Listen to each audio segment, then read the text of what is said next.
I'm as ready as I'm ever going to be. How's it going? Good, you? I'm good. I want to tell everyone what it's like leaving an ADHD spouse alone for 2 days.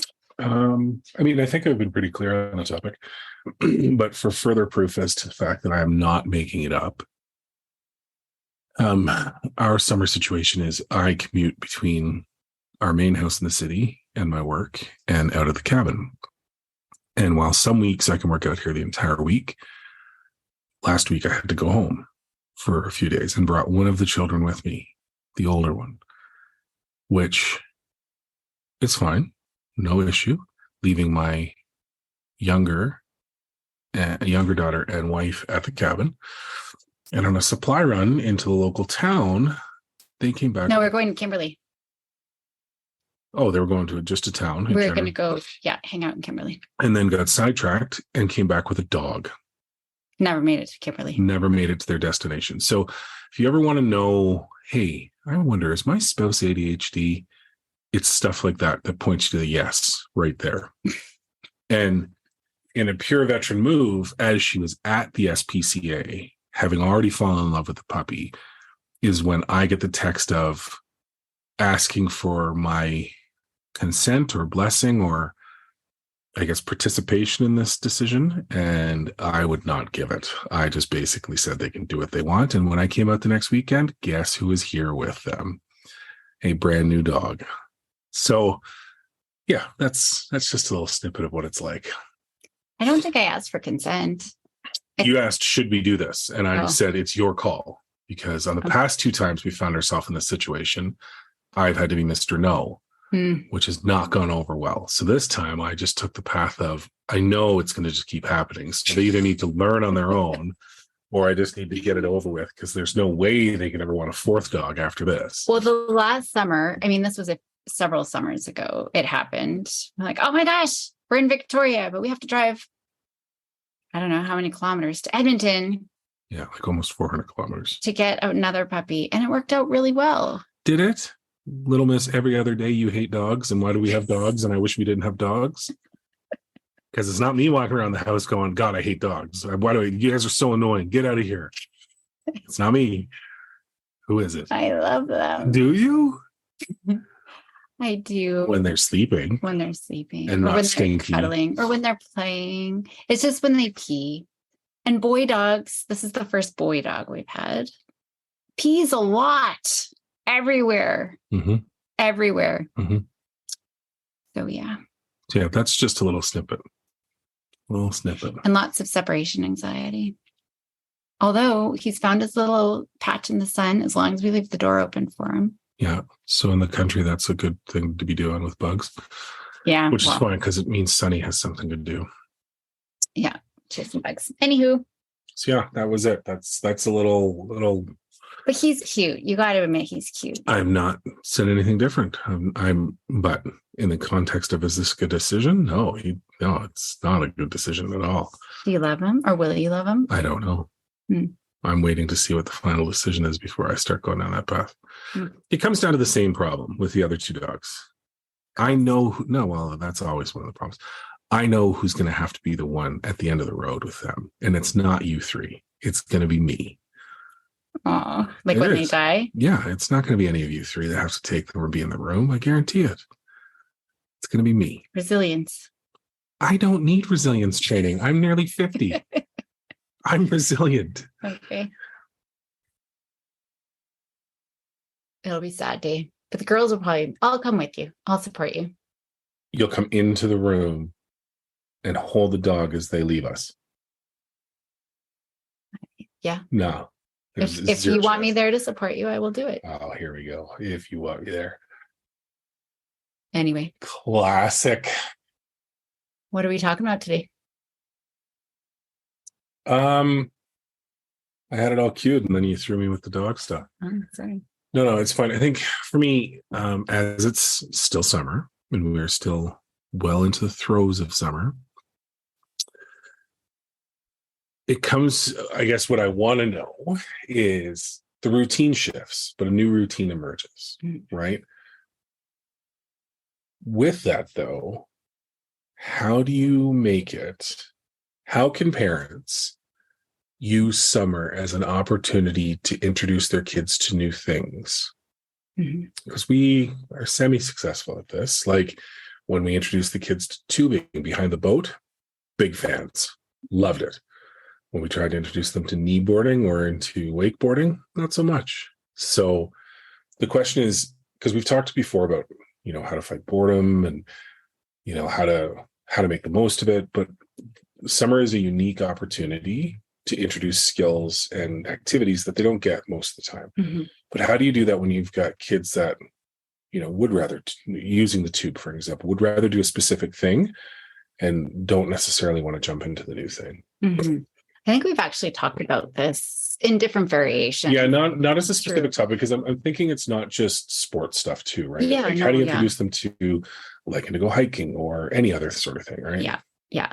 And I think that this is good because we can look at stretching out of their comfort zone, but this is going to be important too, even just working on skills and things like that, which I think we can get more specific in other episodes. But if we're looking specifically at stretching out of their comfort zone and new experiences, and that includes food too, I think, right? Like it could include, think about your own family. So whether it's saying hi to people, meeting new kids. I've got a bunch of families right now who have kids going to camps, for example. And so that's a big thing. And some are actually sleepaway camps. Apparently I'm not supposed to use sleepaway camp because I don't know, there's a horror movie or something titled that. And people are like, it's too scary. Whatever. Anyways. Oh my God. That's a whole different topic. So it could be those types of things all the way to, I don't know, parasailing or and even anything. just in the context of why I was thinking about this as its own is we're about to see a fairly significant shift in one of our kids' life in the fall. Yeah. So stretching out of the comfort zone is going to happen. So how do we help prepare them? Well, she's stretched out of her. Oh, little one or big one? Little one. Oh, okay. Because big one had a big stretching out of her comfort zone this weekend. She was left alone at home this weekend. In a haunted house, apparently. By herself. Apparently our house is haunted. But it's kind of along those lines, right? Like the fall is coming. Yeah. Every summer you can learn something new. There's an opportunity where she's going to be presented with a whole new bunch of social and school and academic stuff, whatever. So how can we use summer to make learning new things and stretching out of your comfort zone more enjoyable and apply that in a few weeks when they go back to school? Well, I think first having the conversation just around, I talk about neurobiology all the time, right? So our emotional brain, our amygdala who wants to protect us, and that's what makes us feel scared. And you can talk about experiences, like when was a time that you felt really scared? How did that feel in your body, right? Being able to talk about that. But and even with the older ones, even with teenagers, but you can also even 3-year-olds have this conversation. You just change the language. But we are going to strengthen our prefrontal cortex. That's our brave brain, our brave part of our brain. And so we're all going to pick stuff. So we can all brainstorm ideas. I would have that discussion as a family. And I would even write down, you could do a Venn diagram. So depending on how many people in your family, it could be, let's say there's 3 of you. It would be 3 circles all overlapping. So there's a little overlap with all 3, or it could be 5 circles all overlapping. But in every circle is one person that they write their thing. So, but I would have parents do. So what would be yours, stretching out of your comfort zone if you were to do it? Great question. Let's just say water skiing. It's something I haven't done in years. Okay. Right. Yeah. I don't know. But just for the purpose of this conversation. Right. Yeah. And for me, probably more socializing, meeting up with people, reaching out to people. I'm such a hermit that way, but that could be examples. The girls, it could be, water sport. I would also say like calling somebody up and saying, hey, do you want to hang out? Let's go do something. So whatever it is, you can put all your bravery things in your circles.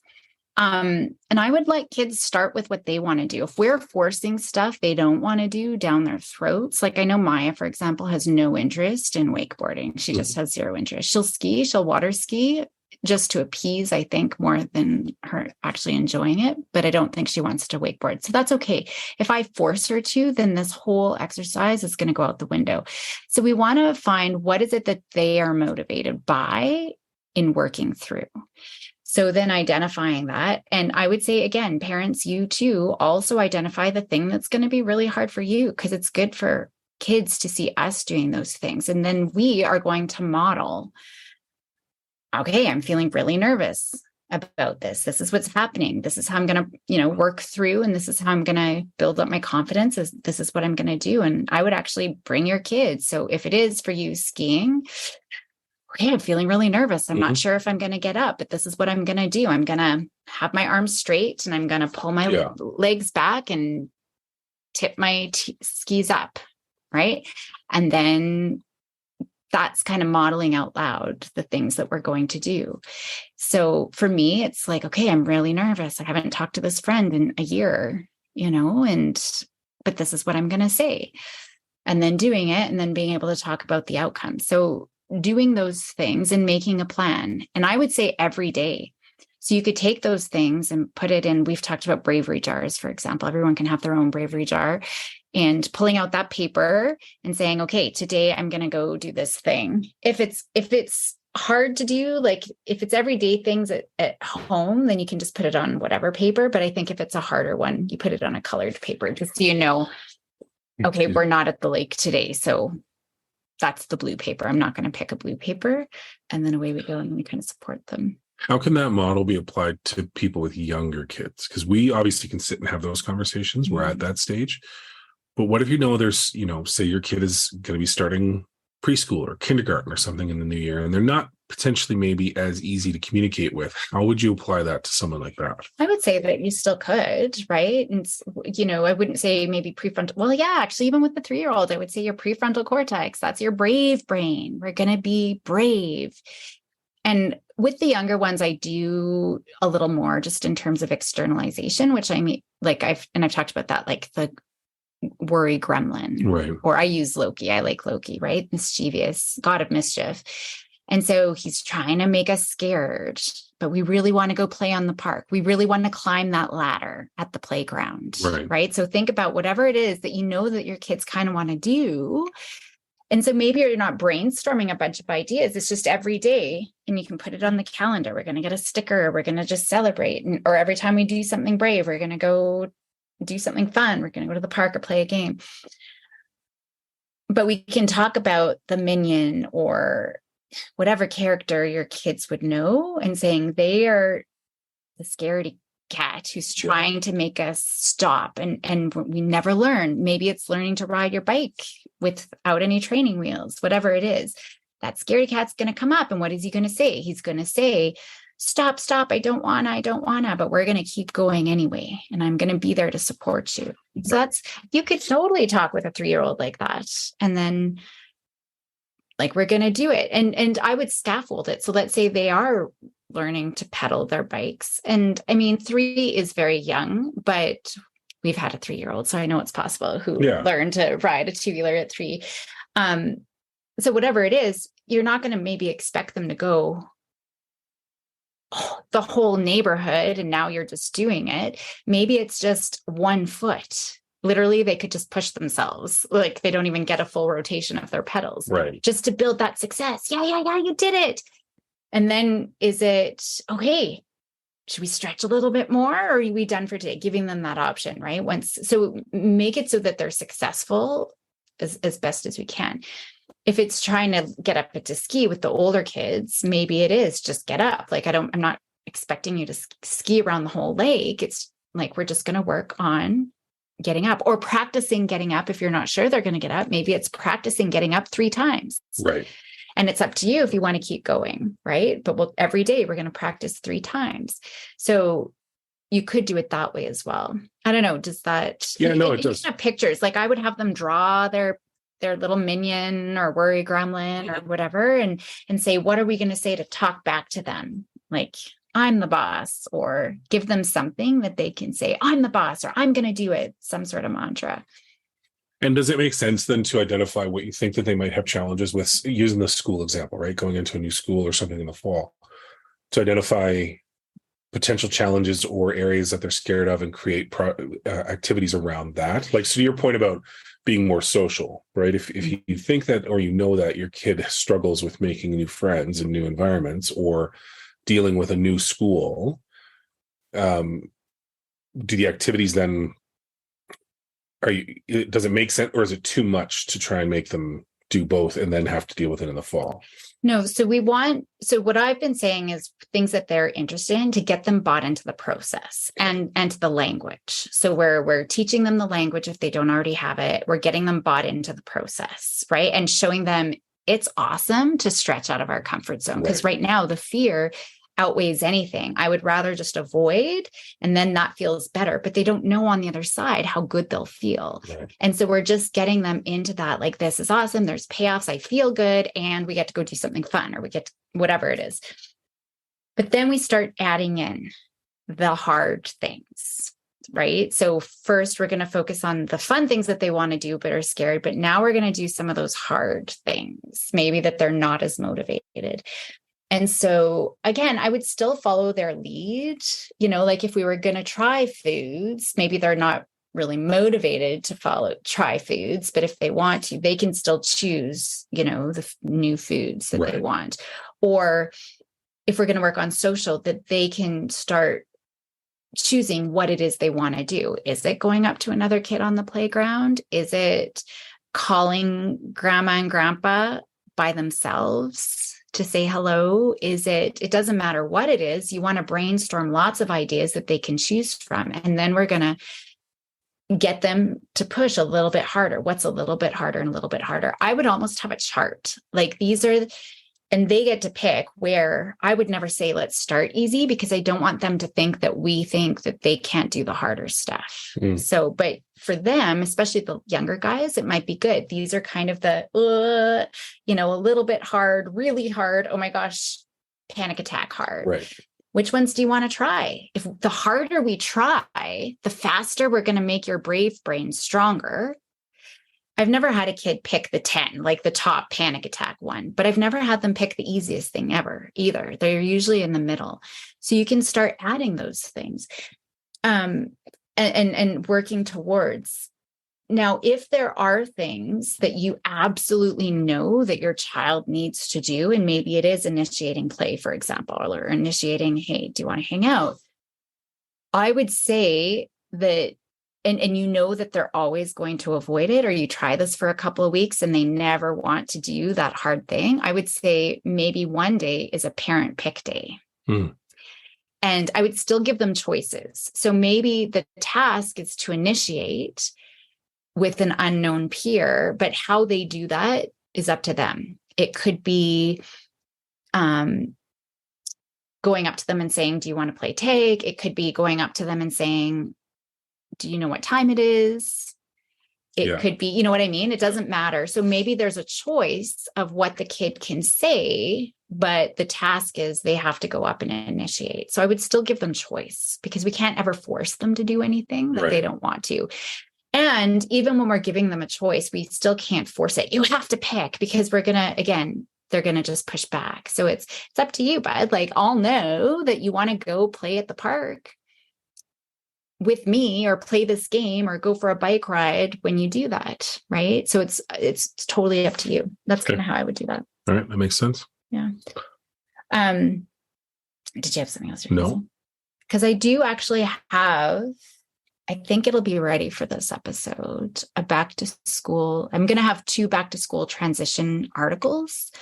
And one is back to school worries specifically. So I'll put that in the show notes so you can, it's a guide. It's like 30 pages. There's lots of information in there. The only other thing that I would add to that are sometimes there's specific skills that kiddos need to learn. And I know we had our previous episode on social skills, for example. So sometimes we got to make sure that our kids have the skills to be able to do the thing, because sometimes maybe that's where the anxiety is around. So an example, like for our daughter who's transitioning to grade 7, she's going to have a locker for the first time. Yeah. And I know she's not worried about locks, but I know a lot of kids, when they make that big transition, they're really worried. What if I can't get into my locker? And actually, it's funny because our older one didn't know how to get into her locker in grade 10 Yeah. for the year. It wasn't until like near the end of the year. She's like, I really need to how to figure it out, because she had it and put stuff in there at the beginning of the year, but Yeah. then couldn't open it. She's like, I got to get my stuff out of the locker. So she had to figure it out. But so then you're practicing with locks, right? So that they feel kind of proficient with, and I would use a couple of different types of locks, because we don't know exactly what the school one is. Maybe you do, but maybe you can get one from the school. I don't know. But practicing, if kids, I have so many kids, these are my younger boys usually, but girls too, who don't know how to initiate properly. So that they're motivated and they're likable. They're fine once they're with the friends, but just starting it, they get weird, they get silly, right? Yep. They'll come up and like, you look like a butt crack, right? And they're just wanting to joke around, but now they've upset the other kid, or they'll get right in their face. So maybe you're working on how to initiate that interaction successfully, and then let's go practice it in different situations. So they're, building up that confidence. I think that those things, dogs. You should get more. But anyway, that's the only piece that I would say, is if there's skills that they can actually learn, to support them. I always feel like I take your topic sideways. No, Is that that's kind fine. of where you're addressing? My topics are never very specific, right? No. They're always meant to have a bigger conversation. So really it comes down to, how do we expose our kids to new things? And how do we leverage the things that we know they need to work on, potentially because of an upcoming, life change in the fall, to support that? And you touched on all that. You went through it all. Yeah. I'd only say the follow-up would be, how do you make it so that parents aren't a bad influence on our kids over the summer break and making decisions that affect the whole family in like a four-legged variety? Do you have any thoughts on that? Well, 2 out of 4 of us were on board with it. Oh, so 50% pass rate is what you're endorsing now. I know. But that's why, on that note, though, in all seriousness, us modeling this stuff is important too, as a family, but even our own stuff. Like I remember, I think I talked about this last summer, where I was a little nervous getting up on the skis, and I talked about it, and I was going to be like, no, it's too cold. Like I was finding all the reasons, and I'm like, no, this is a perfect opportunity for me to model. Like, oh man, it's really cold and I'm really scared, and this cold water is making me even more nervous, but I'm going to just do these things. And so it's looking for those opportunities. And then just creating opportunities for your kids to stretch. And I know I've talked about this too. If you're going to the store for an ice cream, let them order their own ice cream. Let them pay for the family's ice cream. Just go on a bike ride and let them lead. Yeah. Giving them more not chores, but responsibilities. Actually, one of our friends, I was just talking with a gaggle of kids the other day, and one of the kids had talked about this bench that was his great grandparents' bench. And he's like, I could really clean this up. And so he thought it would be a really quick job, but it ended up taking him a whole week to do. But he got out an electric sander. And this is still a kid, right? Like a little, just a teenager, just going into those early teen years, but got the electric sander and sanded it all down and took out all the screws and put in new screws and cleaned it all up. That's awesome. And so and he was so invested in that, and wasn't about, I got to go play. Like, and there was time for that, but taking on something meaningful like that, I think is really helpful. And that builds all of this as well, right? That also gives them confidence and resilience, and like, look what I did, that sense of accomplishment. Nice. Yeah. That's it. Awesome. See ya. Signing off from the Dog Pound.